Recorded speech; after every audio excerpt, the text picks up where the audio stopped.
conspiracy you have concocted in your mind? You're a skeptic by nature, Alan. We both know this. Everything can be explained logically.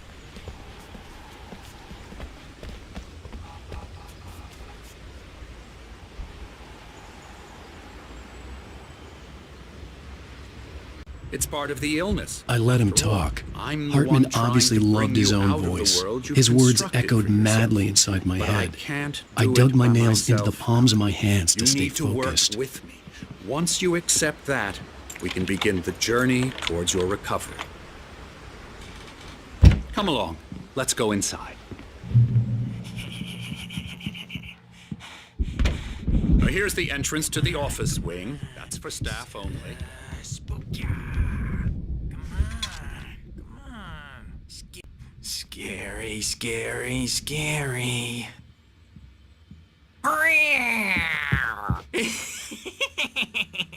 Emerson.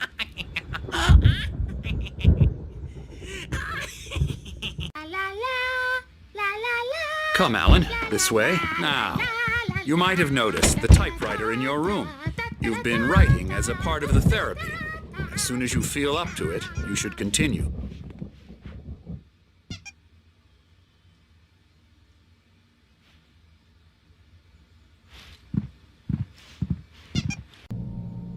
My head was clearing up, or according to Hartman, I was sinking back into the fantasy. I was convinced he was lying to me about everything. Crazy or not, the Andersons made more sense. Zane could feel the poems, taking form, shaping things. As he explained... You got any booze on you? We have a stash of the special stuff at the farm. Our own formula. Local ingredients. Medicine. Clear your... The power again. He's checking on it now. Yeah, good thing he's not overreacting or anything. Well, he's the boss. I may need a hand here later on, Birch. The story's Something's bound to be wrong. jumpy. I'm not myself. It's hard to think that there's a shadow inside my head. I can only focus on writing. Dark outside. My editor is real. I saw her again. She's not human. It's not human. A dark presence is wearing the old woman's face. She was covered in clinging shadows. There's a hole in her chest where her heart should be. I know what the chaos was all about, but it could be my only chance of getting out of here. Here it comes. I don't know. Here's a friendly poke from the old witch. Oh, afraid of the crazy brothers, are ya? Not so weak now, are we? Well... Hartman kept talking, giving Barry the grand tour, clearly proud of them. Things are unraveling fast, aren't they? Birch, it's time to pay the piper! Maybe you could come out and beat our wrinkled, adult, diapered asses for us, since you're so tough, Birch.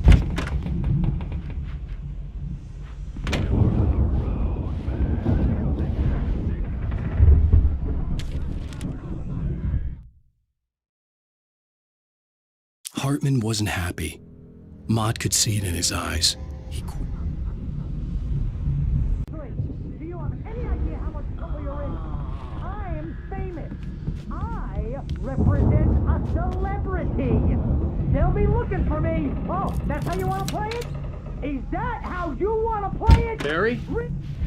Ow! About time! Barry! Man, am I glad to see you. We need to get to Hartman's office.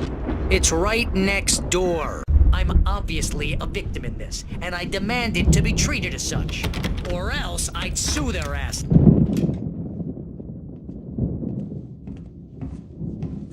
These were all the pages I had on me. And more.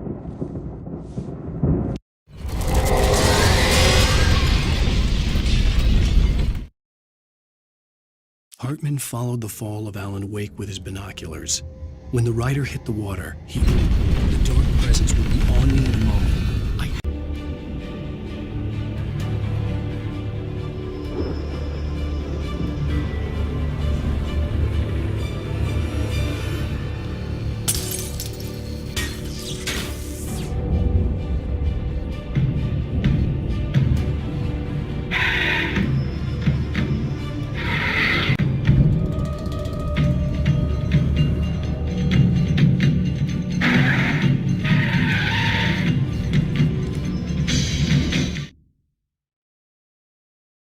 Hartman knew he was no creator. He had no ambitions on that front, and he certainly didn't want to end up like every artist he had worked with here.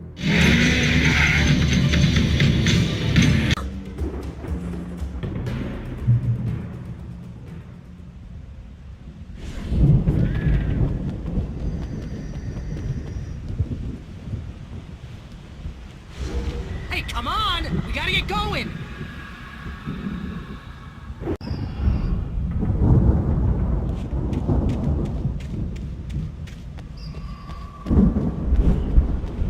Ow! I'm over here!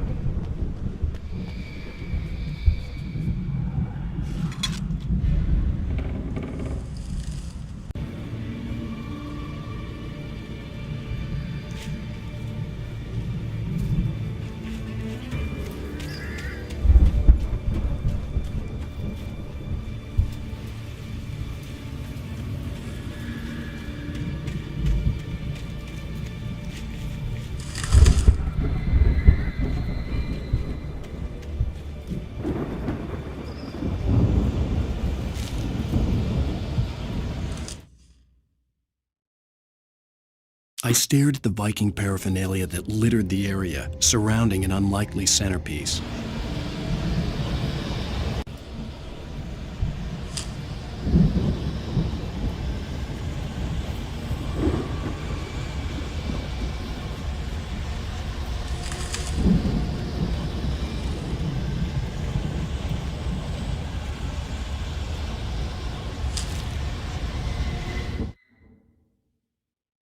Hartman hurried down the corridor. He had disliked leaving Wake when he was surely at his most susceptible.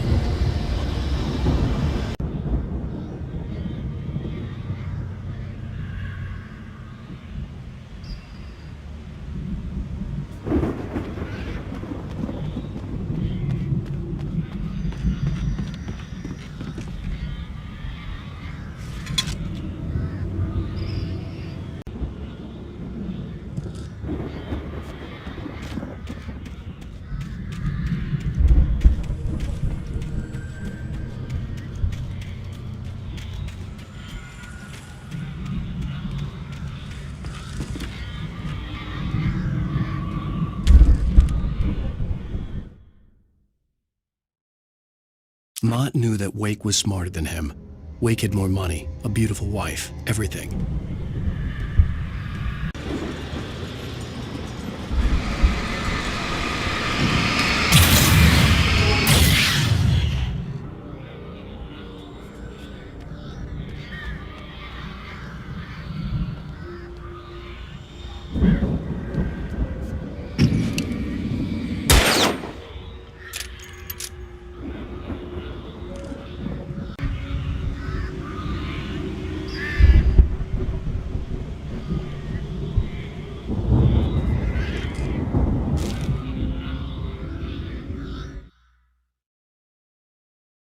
For the moment, Barry was just glad he had survived the fall.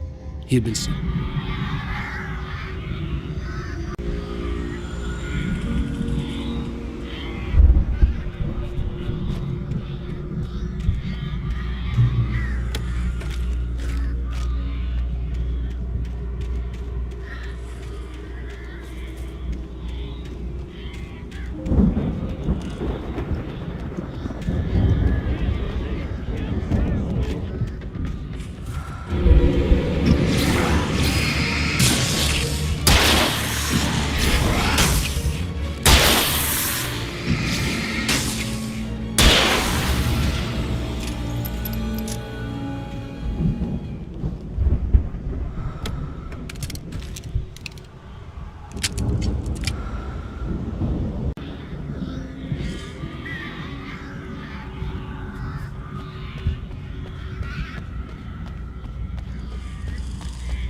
Hartman watched as Wake's features slackened. The man...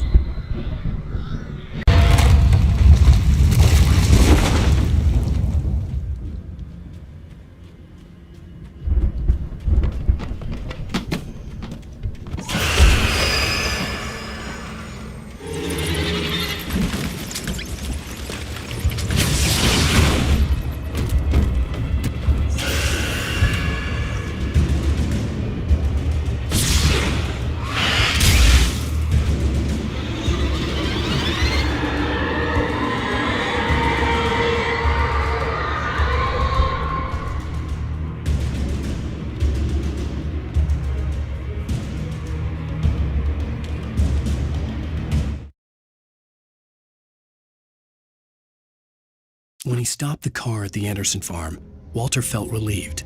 Oblivion was close at hand.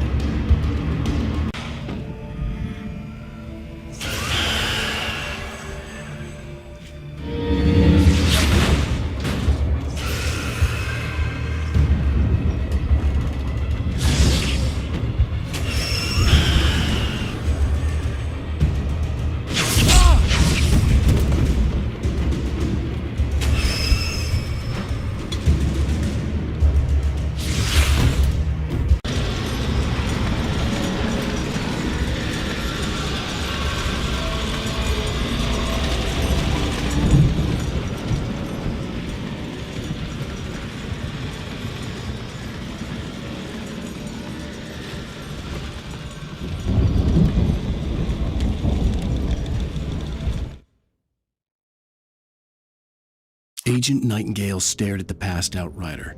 The man was sleeping off one hell of a night.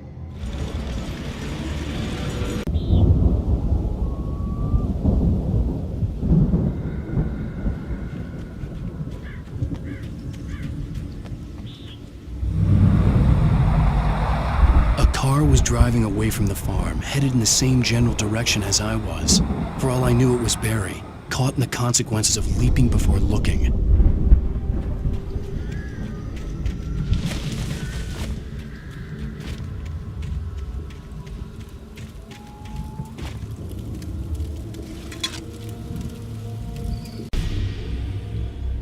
I'm trying to deliver each page to the right time and place. I'm trying to show you how the story goes. I had seen glimpses of the light before. I had seen it in my dream. It was a strange spaceman or a diver. The dark presence followed the choreography laid out to it in the manuscript, growing strong, bulky suit. He was the one who'd been placing the pages on my path.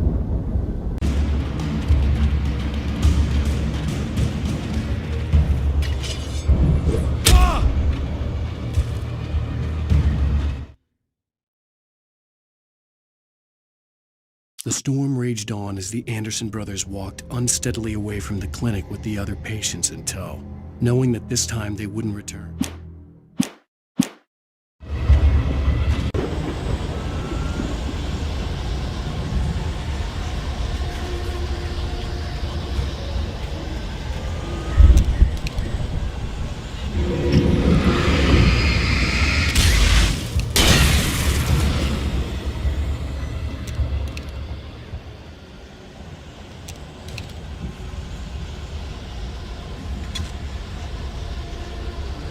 No sight of the driver.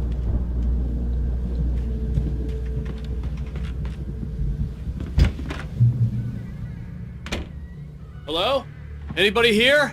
Ah! Barry! No! Danny, you're not! Please!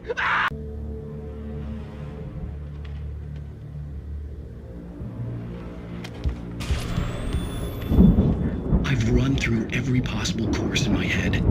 If I continue like the dark presence wants me to, the story I'm writing, protagonist.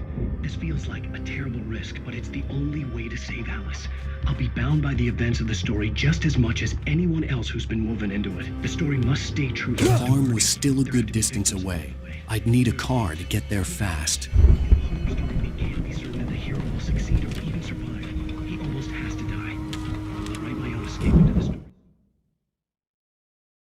For a moment, Hartman considered strangling the idiot.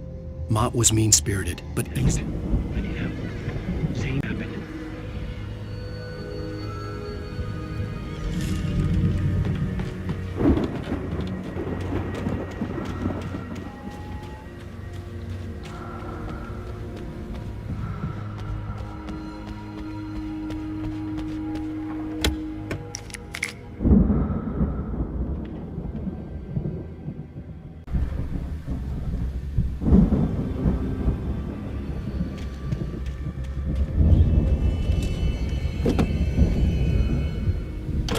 Barry wasn't up here, he was probably in trouble down at the farm. For a moment, I felt bad for doubting him. After all, I'd made it this far myself. But Barry was Barry.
Well, as I'm sure everyone's noticed, that storm we...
I'd known the brothers used to be some kind of rock stars, but it hadn't really sunk in until I saw the stage. I'm so glad you decided to go it alone, Mr. Bronson. Shut up and shoot!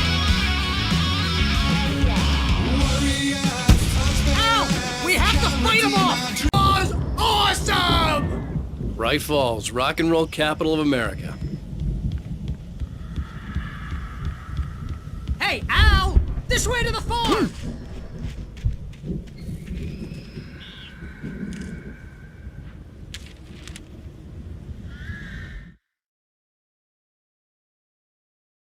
Deputy Mulligan tuned Thornton's chatter out. He didn't think riders were particularly...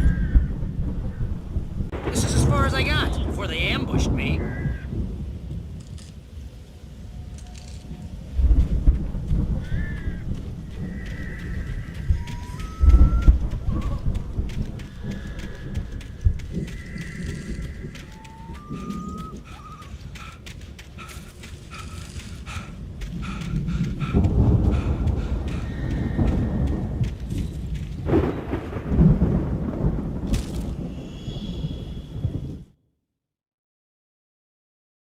As the deputies hauled Wake and Wheeler away, Agent Nightingale eagerly examined the stack of papers Wake had been carrying. Always intense and moody. It makes me very attractive and mysterious. Right now, I'm just standing here because I need my best friend. Wow! You look at that thing, Al! They really went all out with this Viking crap, didn't they? Look at all this stuff. They must have done okay for themselves. So how come I never heard of these guys before? And this from the guy who learned about Ozzy Osbourne. The Dream of Dreams. That's by someone else. We join Mr. Jones as he explores the endless dreamscape, only to be brought to a sudden stop by a decidedly mundane situation. A long line of people. Listen, we're gonna have to wait until his highness over there is good and ready. Oh wow, who's that? You don't know him? What are you, nude? He's the guy dreaming us. Well, not just us. He dreams everything. All of this. But wait, no. I'm the one who's dreaming. I'm asleep. Isn't this my dream? Oh, yeah. It's 1976. Madness reigns at the Anderson farm. Sure. Get real, pal. You're a dream. The weirdo in the diving suit is a dream. And the girl with the smiles and sunshine. The Viking boat looked imposing, almost like a battering ram. Well, maybe you're a really confused dream. What am I, a shrink? All I know is I'm going with the smart guys. And they say that's the guy doing the dream. Right there. I don't know what that means. It means...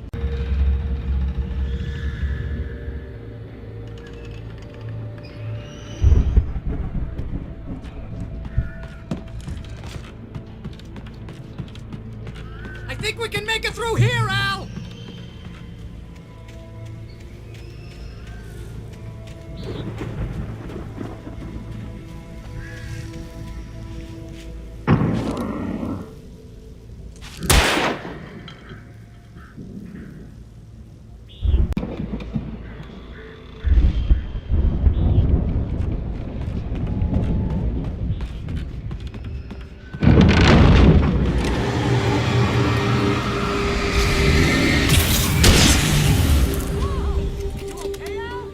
I'm good. Keep your eyes open, okay?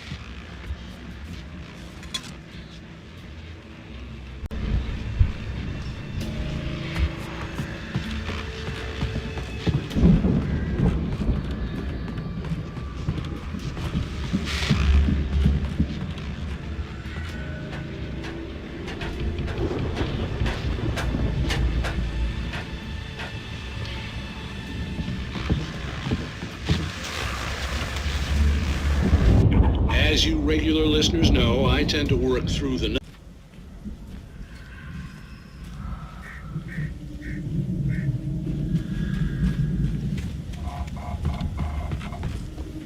The lights are out.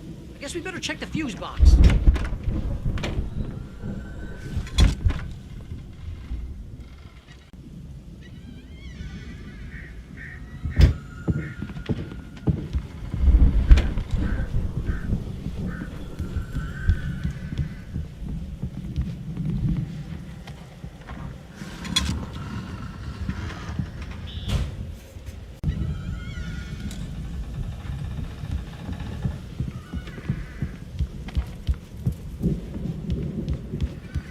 This place looks kind of lived in. I thought the Andersons were in the booby hatch.